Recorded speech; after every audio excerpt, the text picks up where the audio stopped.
Hi, I'm Dr. Natalie Games, a clinical psychologist at Alliance Counselling in Singapore. Thank you for joining me for tonight's webinar on how to keep things as normal as possible in your family at this time of uncertainty. In Singapore, we've been living with the coronavirus, Covid-19, since January 2020. And with the announcement for everyone to stay at home, I'd like to outline some practical strategies for how parents, children, and teenagers can manage these ever-changing times in a way that's reassuring and not make your children more worried than perhaps they may already be. The main challenges for families are the uncertainty. Things are changing over the course of the day, let alone a week. How to manage the constant changes for you individually with your own situation and for your family with school directives, now moving to online learning, and lots of family time. So tonight I'd like to highlight key skills, strategies, resources, and competencies that I hope you find useful. There will also be a Q&A at the end of the presentation, and I'm looking forward to hearing from you. Recognizing that the main goal for teenagers is still the same. So the challenges for teens in particular are linked to their difficulties at the moment to be able to successfully navigate through the key developmental tasks. At no other time in their life is their desire to be with their peers as strong. And so we are going to have to help them to stay virtually connected for this month at least. We also know that they want to be independent from their parents and out with their peers, so they'll need to adjust to that temporary change. And going through this, they're still trying to figure out the answers to 3 really important questions. Who am I? Am I normal? And where am I going? And these questions are a bit more difficult during this time. Not only that, but they're supposed to be at school, learning, acquiring skills for future independence. And so now they have to navigate this through online schooling. We need to be aware of how to help our teens be more successful in these key areas. While we all prepare and take precautions like washing our hands and not touching our face, what do we do and what do we say as parents in the age of coronavirus? It's all too easy to get lost in worrying and ruminating about all sorts of things that are out of our control. What might happen in the future, how the virus might affect you or your loved ones, or your community, or your country, or the world, and what will happen then, and so on. While it's completely natural for us to get lost in such worries, it's not helpful or useful. Indeed, the more we focus on what's not in our control, the more hopeless or anxious we are likely to feel. I don't want to be disingenuous about what I'm saying here. There will be those of us in our communities whose livelihoods and whose family members have been seriously impacted by this event. Yet, no matter how serious the challenges we are facing, the truth remains that we want to be the best we can for our children. Children naturally look to their parents to understand if they should fear something. Children are very good at picking up parents' emotional energy. So we need to manage our own fear and anxiety. It's important to remember that when we're facing any kind of crisis, fear and anxiety are inevitable. They are normal, natural responses to challenging situations pervaded by danger and uncertainty. In this situation, it's totally understandable that our anxiety, worries, and fears have elevated. Coronavirus has threatened us globally, the people we love, our jobs, and livelihood, life as we've known it.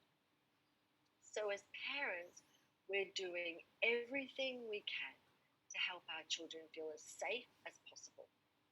As adults, we really do set the emotional tone for our children. Our chaos or calm are contagious, especially to those we spend the most time with. If we're panicked, chaotic internally, and obsessive about the news, we will dial up our own child's anxiety, and then they will focus on what they can't control. If you're informed, calm internally, and share bits of information about what we can control, you will dial down your child's anxiety. So you could say something like, it's great news that the doctors know how this virus gets spread. That means we know some things we can do to be healthy. What do you think we need to do to be healthy? And this can lead to a great conversation about food, sleep, and hygiene. If your own anxiety is feeling more chaotic and dialed up than you would like, and you're having a hard time regulating it, try walking in nature, exercise, have a virtual lunch with a friend, or have a conversation with someone online. Practice mindfulness. Perhaps most importantly, if you feel you need extra help, and many of us will be facing situations that may feel overwhelming, do seek out mental health professional help who can help with your own emotional waves. There are a few great online CBT courses for adults, and this one, it's now free, and the resources have been updated specifically for COVID. There's courses in English and in Mandarin. Additionally, I appreciate that as parents, you may not have spent time together as a couple, or you may have been dealing with some of your own challenges in the relationship. Esther Perel, one of the world experts on marriages and relationships, is hosting a 4-part online workshop covering how we engage with the new normal from a relational perspective. You can already find the first workshop on YouTube titled How to Adjust to Your Entire Relational World Being Confined to One Place. Remember to prioritize your own self-care superpower, whether it be exercise, sleep, meditation, or being creative. If you need to wake up before the children to engage in it, then do so to ensure that the rest of your day goes as smoothly as possible.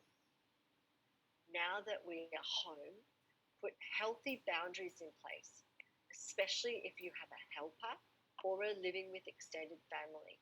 Ensure that they have some good structure in their newly adjusted days too. Acknowledge the feelings that come with this massive disruption.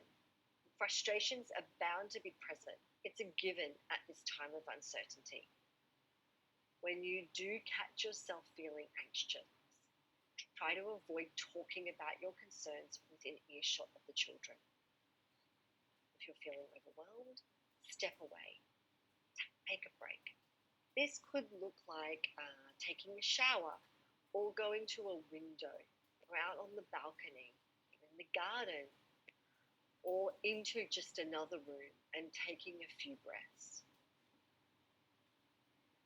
We can take inspiration from our recent visit to Singapore, Michelle Obama, who spoke about her mother's ability to maintain a kind of unflappable Zen neutrality.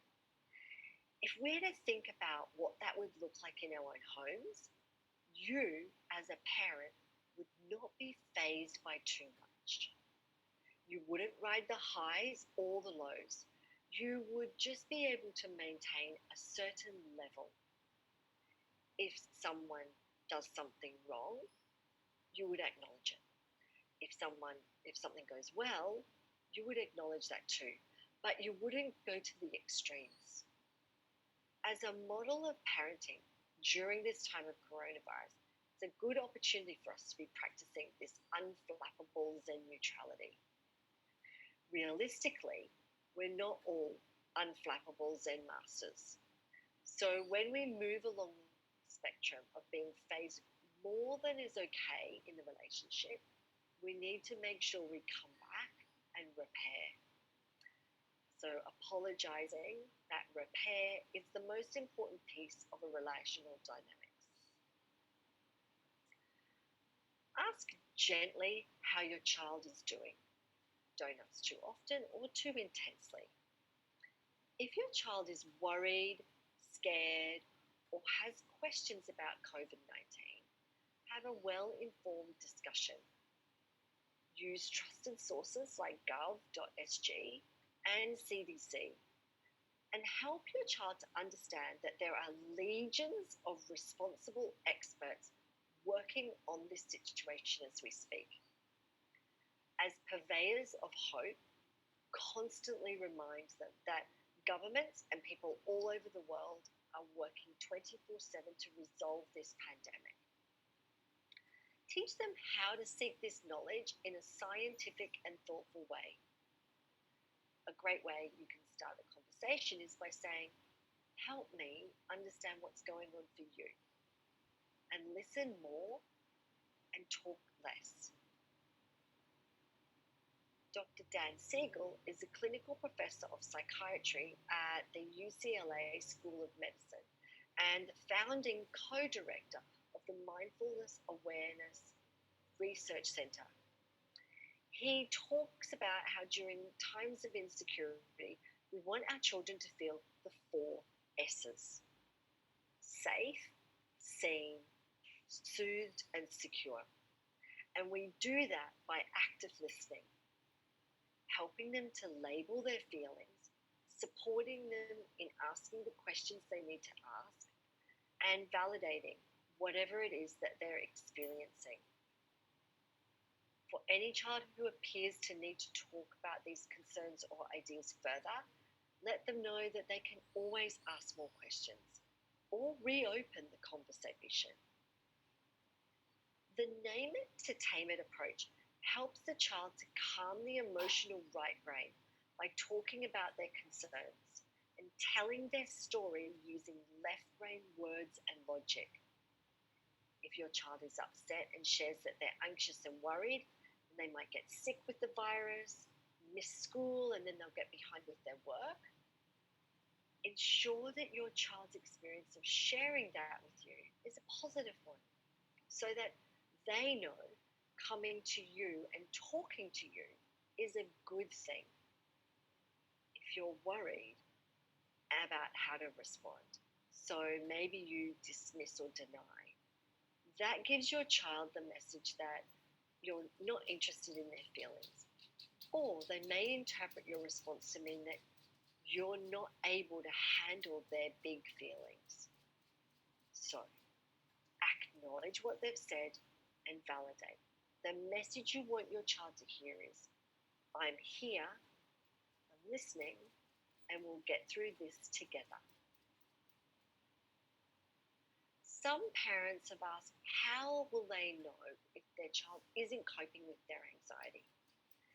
In children and teens, anxiety often manifests as behaviour that's extra clingy, weepy, more temper tantrums or meltdowns, changes in eating or sleeping, or psychosomatic symptoms such as headaches, stomach aches, or irritability, difficulties concentrating, and maybe forgetfulness. If your child's fears cannot be alleviated easily during the day, you can break out the board games, build a house of cards, bake cookies or healthy snacks to have at the ready for online learning. Take a family hike. Teach your child how to iron or do the laundry or mop the floor, spring clean. Get a sense of where your child is and refocus their attention on the activity that they are doing. You can also try this exercise. It's simply called 5-4-3-2-1. Look around the room and notice 5 things you can see, 4 things you can hear, 3 things you can feel, 2 things you can taste, 1 one thing you can smell. And then ask your child to notice where they might feel this in their body. End the exercise by taking a few breaths and giving your full attention back to the task or the activity at hand. This exercise is aimed to ground your child back in the here and now. And there are many other ways you can drop an anchor or ground yourself or your child. If you're noticing that bedtime is difficult for your child, then the best way to help them is to use distraction techniques such as simple mind games like memorizing the lyrics to their favorite song or listening to a story on audio tape or reciting their times tables, or counting breaths or sheep or colored sheep. They could visualize a favorite video game or build something in their mind or Minecraft. Extra hugs and bedtime stories along with some additional one-to-one attention will go a long way. For those of you who have children with special needs, there are free support groups being offered at the Chesapeake Centre, which is a centre in the States that specialises in ADHD. Whilst there's a 12-hour time difference, it just might be useful if you're needing some extra specialist help at this time. I also understand that there's online workshops being run by Dr. Dan Shapiro, who is a developmental pediatrician based in the States.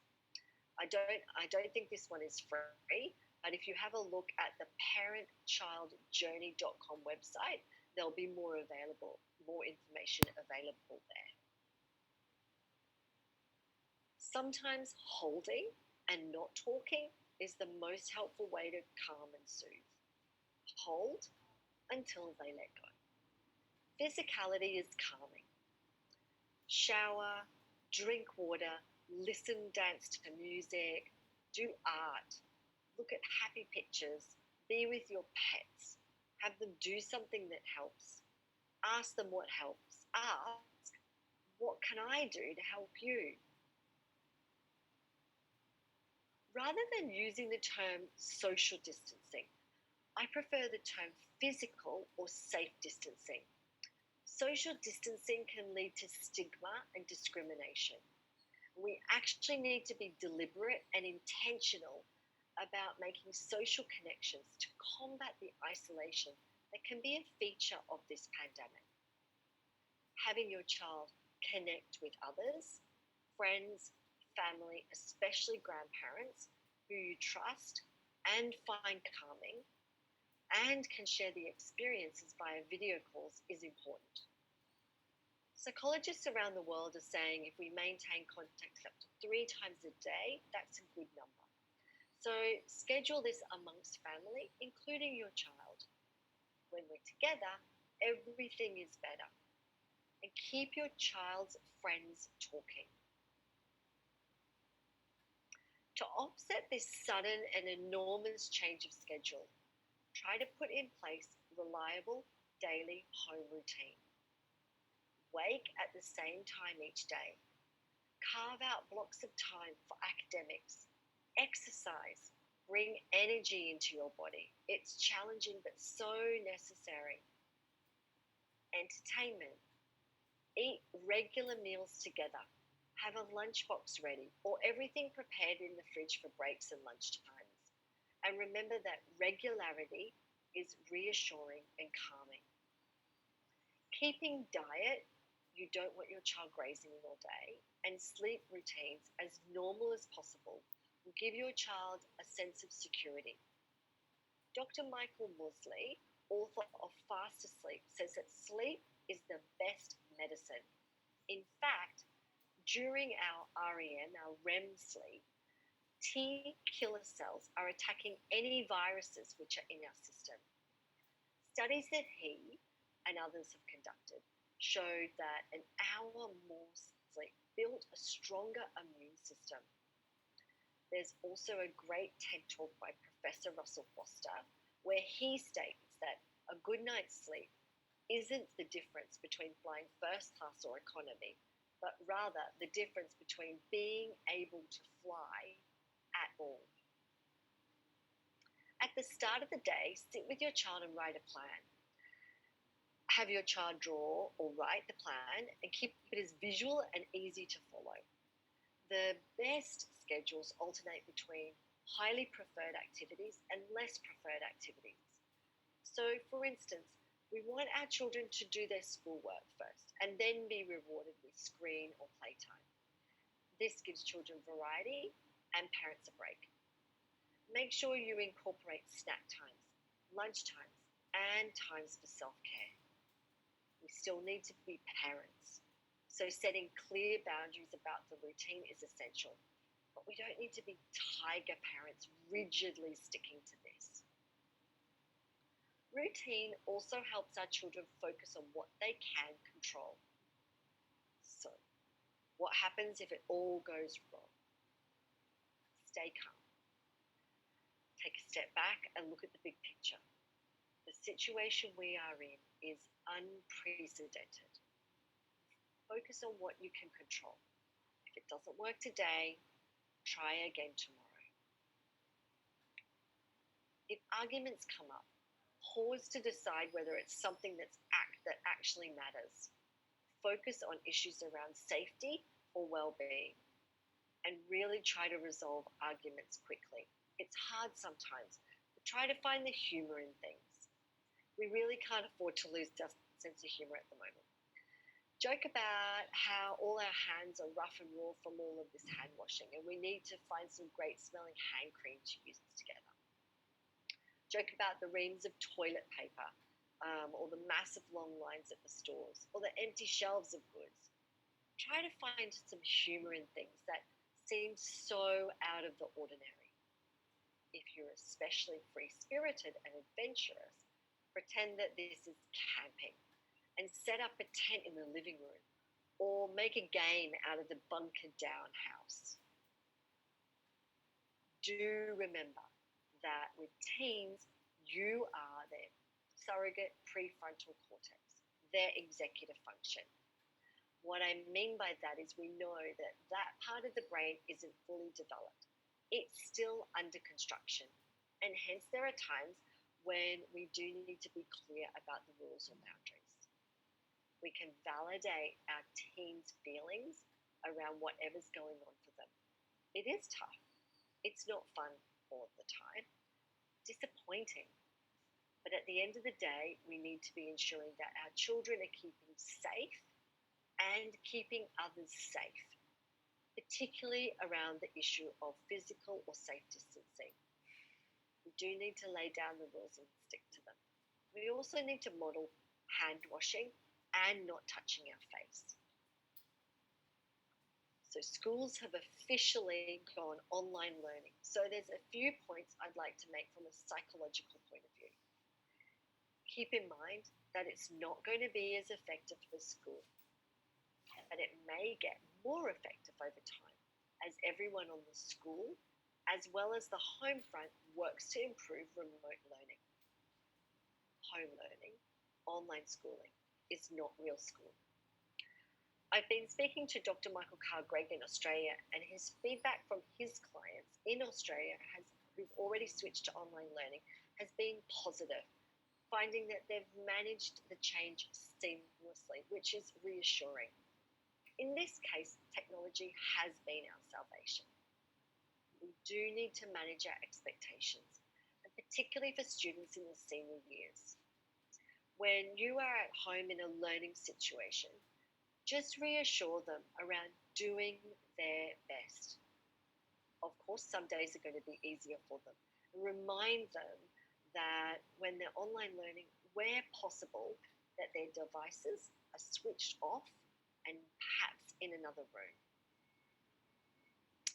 I'm really impressed with the resources that are out there. The Child Mind Institute is releasing daily 1 to 2 minute videos with different messages for how to manage your schedule or screen time. These videos are prepared and presented by psychologists at the Child Mind Institute, and they're brilliant. They also have a range of resources on their website, both for younger children, So this QR code and the QR codes that follow, if you click on them, they'll take you straight to the link. And this one is for supporting teens. If you log on to the Beyond Blue website, it has a tab all about mental health and coronavirus, and that's a useful tool.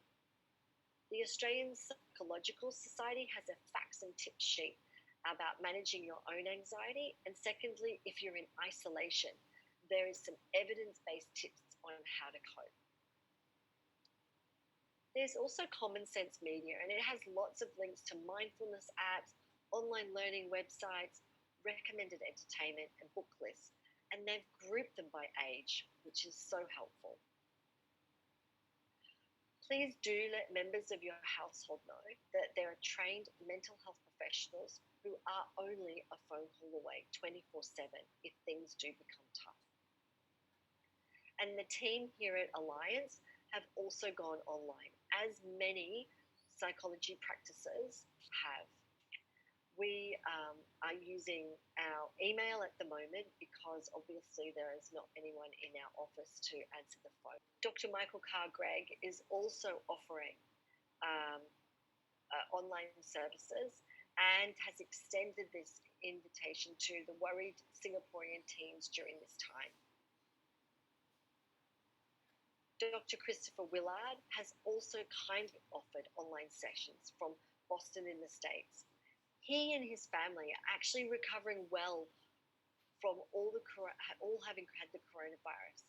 And it's important to let our children know these stories too. For example, the 98-year-old grandmother from the UK, whose grandson claims that it was marmalade sandwiches that helped her to recover. Or the 104-year-old man from the States who also recovered. These are both super helpful resources for teens at any time to develop healthy self-talk. And here are some apps and websites for general well-being. Most are free, but you do need to subscribe to Mood Gym, which is a great program, and I think you may also need an Australian credit card. However, the other apps are internationally available. So for example, 3 Good Things. Dr. Martin Seligman from the University of Pennsylvania's 2005 study using 3 Good Things exercise found that simply writing down 3 things every evening that went well that day and reflecting on why they went well for just 1 week led to increased feelings of happiness and decreased feelings of depression in mildly depressed people. And this lasted for 6 months. On another positive note, Ned Johnson, president of Prep Matters and co-author of The Self-Driven Child, wrote recently, neuroscience shows that it is adversity in life, dealing with tolerable challenges and stresses, that wires the brain for resilience. We know about resilience from the work of Emmy Werner, who studied 698 infants on a Hawaiian island. And while the study supported the conventional wisdom that many children exposed to the reproductive and environmental risk factors do go on to experience more problems than those children exposed to fewer such risk factors, actually, Werner's most significant finding was that 1/3 of all high-risk children displayed resilience and developed into caring, competent, and confident adults despite their problematic developmental histories. Never before have we needed to be as resilient as we need to be now. Our grandparents have been through major events which are reminiscent of this time, such as World War I and II, American, Vietnam, and Korean Wars. During the Blitz, which started on the 7th of September 1940, London was bombed for 57 nights in a row. 40,000 people died. 1 million homes were destroyed.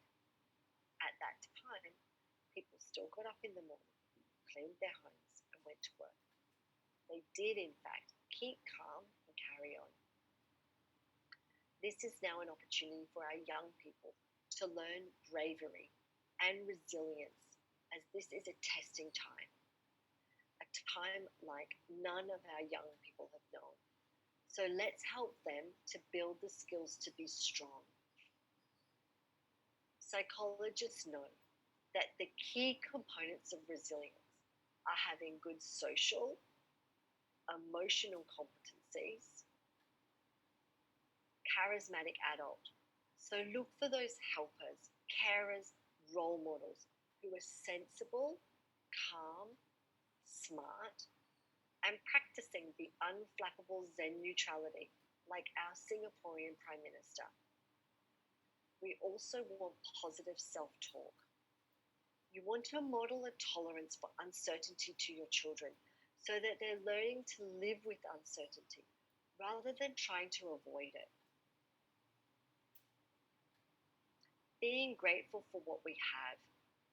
For former Canadian astronaut Chris Hadfield, life in self-isolation amid the outbreak of COVID-19 is similar to that of an astronaut in space. He says instead of thinking of yourself as someone who's cooped up, trapped at home, instead say, I have a crew, we have a spaceship, we have a common purpose and a common enemy, and we need to adjust what's happening so that we can emerge from this victorious. We've got to get through this together. So for some of us, setting individual goals is helpful. For others, Esther Perel talks about people enjoying this cocooning time rather than scheduling or learning a new skill. And actually, as parents, we need to tune in to our child's needs during those down times from online learning and see where they are at. We also want to ensure that your child is still building on their islands of competencies or spark, whether that be musical, creative, linguistically, or sporting. And of course, having a sense of meaning, purpose, and belonging. Our children need to have something perhaps they do for someone else. Oftentimes when children understand the higher purpose of things, they can do some meaning making, which allows them to feel some control over their conditions. What I'm saying is going to work sometimes for some of you, but there is no right or perfect answer. Know the meaning is that we're doing this to protect ourselves, our loved ones, and our very clear common purpose is to flatten the curve and not let the rapid onset of COVID-19 overwhelm our medical system and give scientists and researchers time to develop a vaccine. It's difficult to say all of this to our children as they can't see the danger like in war. It's like fighting an invisible enemy. We're doing this for our survival. So for example, we might say, we have to stay home now so that we don't pass on the virus to others. So if it's just staying at home to protect the grandparents and vulnerable in the community, allow our doctors, nurses, and frontline healthcare workers to rest properly so they don't get sick and they can do their jobs the best they can. Or if it's just contacting grandparents, those actions will build spirituality. We're talking to our children about fear and anxiety, but we also need to be talking about their feelings of grief and loss, especially the graduating year of the Northern Hemisphere 2020. A brilliant article published in Harvard Business Review, you can download it using this QR code, has resonated with many of my teen clients. The feeling of never experiencing the relief of finishing the last ever school exam. The memories that won't be created on end-of-year trips to Bali, Koh Samui. Those 18th year birthday celebrations that have had to be cancelled. No cheers from their younger peers for recognising their mammoth achievements. and no excited yet daunting final walk across the stage to collect their graduation certificate. The loss of normalcy, the fear of economic toll, the loss of connection. There is also anticipatory grief, the feeling we get when we're uncertain about what the future will hold. And this virus is making our grief confusing.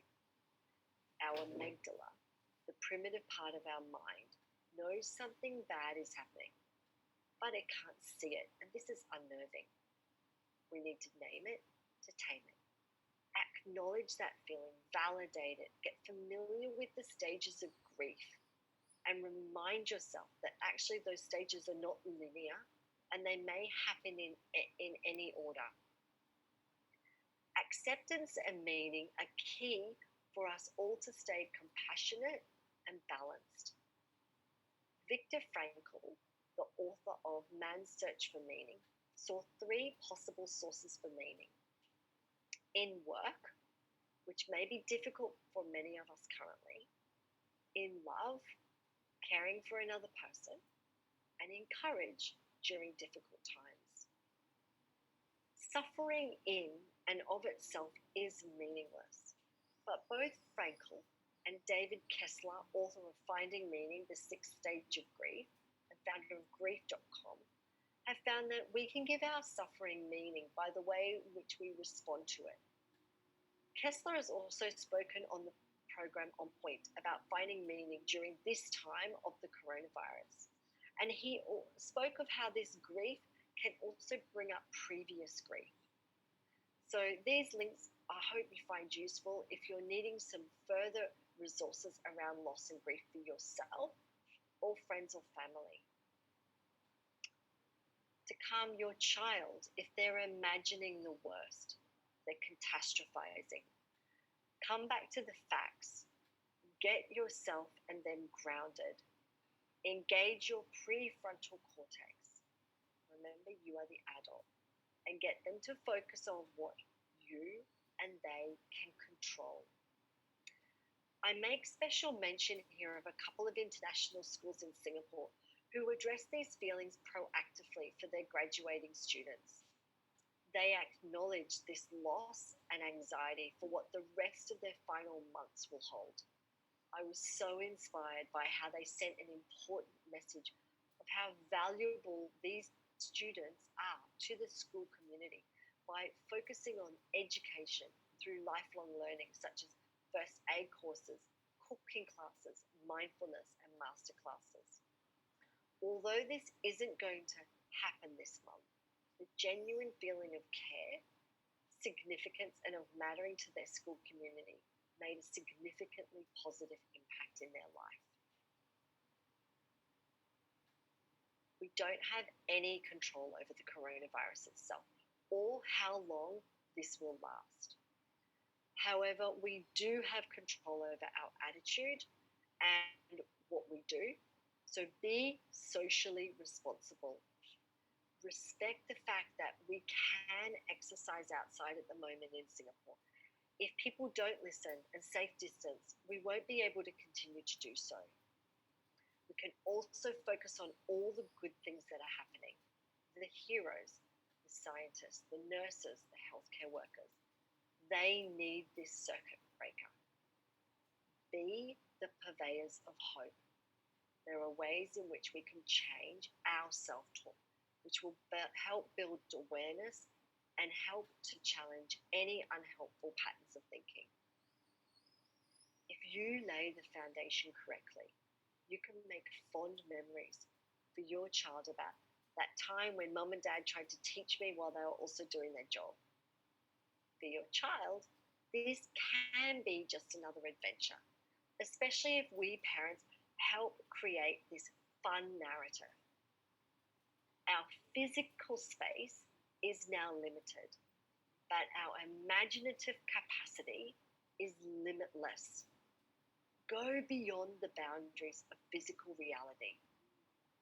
See this time as an opportunity to press pause, to consider who we are and how we want to be as individuals and parents.